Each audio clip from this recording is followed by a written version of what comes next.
बच्चों, आज मैं आपको कक्षा छठी का पाठ 3 नादान दोस्त पढ़ाऊंगी।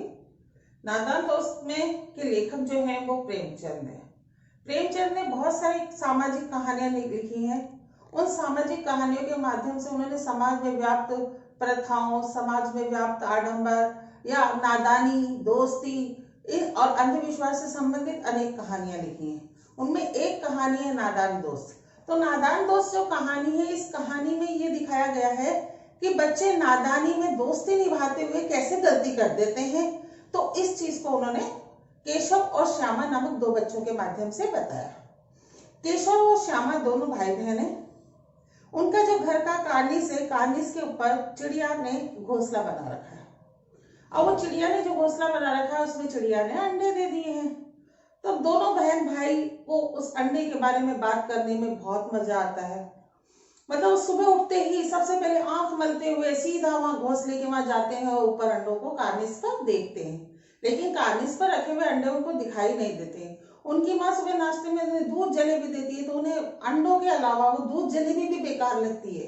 वो चाहते हैं कि वो अंडे देखें। उनके मन में अनेकों सवाल हैं। अंडे कौन से रंग के हैं, अंडे कितने बड़े होंगे, कितने अंडे होंगे, उनमें से बच्चे निकल गए होंगे, बच्चों के पंख निकल गए होंगे।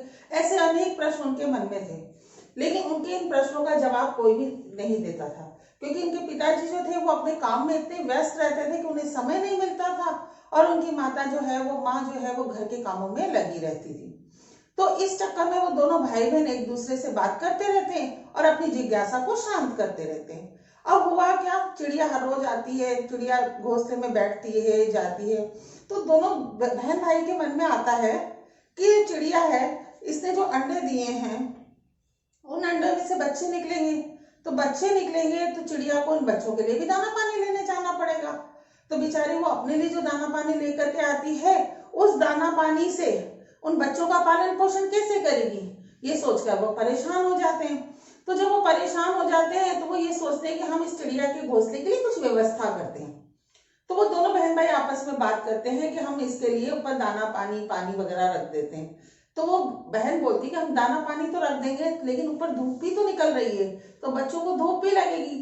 तो वो कहता है चलो धूप की भी व्यवस्था करते हैं। तो पहले तो निश्चित ये हुआ कि उसके लिए दाना पानी की व्यवस्था की जाए। तो जो बहन है श्यामा, वो केशव से कहकर के भाग करके जाती है रसोई में और एक डिब्बे में से चावल के दाने ले आती है। चावल के दाने ला करके वो एक कटोरे में डाल करके रख देती है। अब आती है बात पानी की कि पानी कहाँ से लाया जाए। तो वो बोलता है कि जिस कटोरे में तेल रखा है ना, उस तेल वाले कटोरी में हम पानी रख देते हैं।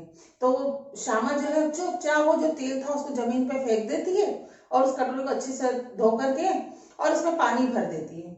अब बात आती है ऊपर रखने की। तो वो कहता है, भाई इससे पूछती है कि इनको ढकने का काम कैसे करेंगे। तो भाई कहता है जो हमारी कचरे की टोकरी है ना, उस कचरे की टोकरी को खाली कर ला। तो वो बोलती है कि कचरे की टोकरी में तो छेद है, तो क्या तुम लाओ तो सही, मैं उसकी व्यवस्था कर दूंगा। तो ये सोच करके वो कचरे की टोकरी जब लेकर के आती है, तो जो उसमें जो छेद था उसमें वो कागज का टुकड़ा फंसा देता है। तो और उसको डंडी के सहारे उसको खड़ा कर देता है कि देखो ऐसे छाया हो जाएगी। अब दोनों की सारी व्यवस्था हो गई है। अब दोनों घोंसले में सामान कैसे रखे, क्योंकि माँ नाराज होगी, माँ ऐसा कुछ करने नहीं देगी। तो दोनों को जब माँ दिन में 2 बजे सोने के लिए लेकर के जाती है, तो दोनों जाकर के चुपचाप आंख बंद करके सो जाते हैं। माँ को यह विश्वास दिलाते हैं कि वो सो गए हैं। और जब माँ को लगता है कि ये दोनों सो गए हैं तो माँ भी सो जाती है। और माँ के सोने के बाद ये दोनों चुपके से उठ करके बाहर आते हैं।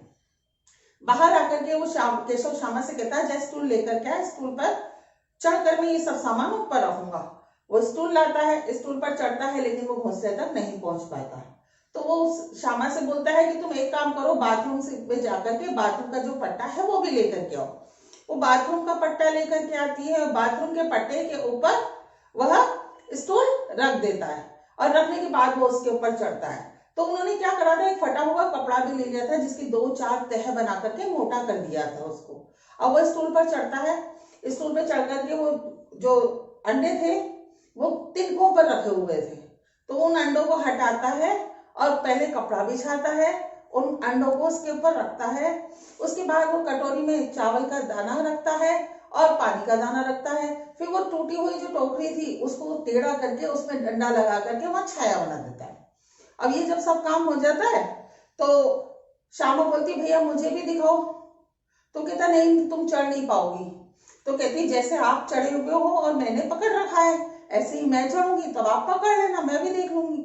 तो वो कहता है कि नहीं नहीं तुम गिर जाओगी। तो श्यामा को गुस्सा तो बहुत आता है। वो कहती मैं माँ से शिकायत कर दूंगी। तो वो बोलता है माँ से शिकायत करोगी तो माँ तुम्हें भी डांटेगी, तो इस चक्कर में तुम माँ से शिकायत मत करना। अब इस दौरान जो चिड़िया है वो उड़ती हुई घोंसले पर आती है और जाती है, और जब उनका सब काम हो जाता है तो वो जाकर के कमरे में जाकर के चुपचाप सो जाते हैं। अब सो जाते हैं तो शाम के जब 4 साढ़े 4 बजते हैं तो एकदम तेज आवाज सी होती है। तो जो श्यामा है वो उठ करके बाहर आती है और देखती है कि अंडे जो है वो नीचे जमीन पर गिरे पड़े हैं और उसमें से सफेद सफेद पदार्थ जो है वो बाहर निकला हुआ है। तो वो चिल्लाती है भैया भैया केशव भैया देखो ये क्या हुआ, अंडे नीचे कैसे गिर गए, इनमें से बच्चे निकल गए। क्योंकि उसे समझ नहीं थी कि बच्चे निकले हैं या नहीं निकले। केशव आता है तो देखता है कि तो वो उसे कहता है अंडे में से बच्चे नहीं निकले, तो अंडे ही टूट गए हैं। इतने में माँ आती है। माँ आकर के उनसे पूछती है क्या हुआ। अब तक तो श्यामा चुप थी क्योंकि उसे कोई डर नहीं था, लेकिन अब जब अंडे टूट ही गए तो उसने फट से बता दिया अपनी माँ को कि हमने ऐसा किया, ऐसे उसके घोंसला बनाया, घोंसले में हमने दाना पानी रखा, भैया ऊपर चढ़ गए, भैया ने ये सब किया। उनकी माँ को आता है गुस्सा कि ये सब काम तुमने क्यों किया। तो उन्होंने कहा कि ये हमने तो इसलिए किया कि चिड़िया बेचारी दाना पानी जो लेकर के आती है तो वो उनका खुद का ही पूरा नहीं पड़ता। जब उनके 2-4 बच्चे हो जाएंगे, बड़े हो जाएंगे, उड़ने लगेंगे, उनके पंख भी निकलेंगे, तो उनको दाना पानी कहाँ से मिलेगा, इसलिए हमने ये किया। तो माँ ने उन्हें समझाया कि बेटा ये सब तुम्हारी एक नादान दोस्ती है। क्यों? अगर चिड़िया के अंडे अगर कोई दूसरा व्यक्ति छू भी लेता है तो चिड़िया उन अंडों को सेती नहीं है बल्कि फेंक करके तोड़ देती है।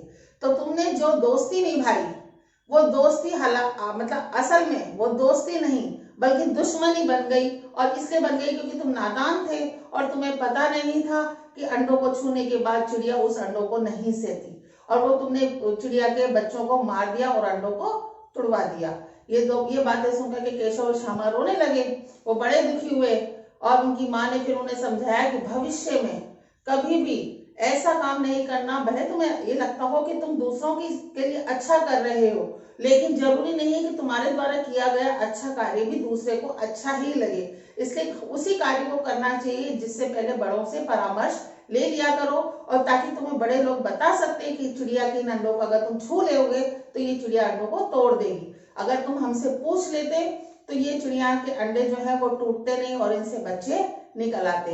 ये बातें दोनों सुनकर केशव और श्यामा बड़े दुखी हुए। उन्हें अपनी नादानी पर गुस्सा भी आया, लेकिन और 2-4 दिन तक उसके बाद वो 2-4 दिन तक बड़े उदास रहे और अपनी कार्य के मामले में वो अपने आप को ही कोसते रहे।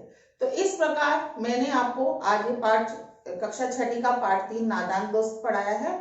अगर ये वीडियो आपको अच्छा लगता है तो इसे लाइक करें, मेरे चैनल को सब्सक्राइब करें और बेल आइकन का बटन जरूर दबाएं ताकि मैं जो भी नई वीडियो डालूं उसका नोटिफिकेशन आप तक पहुंचे।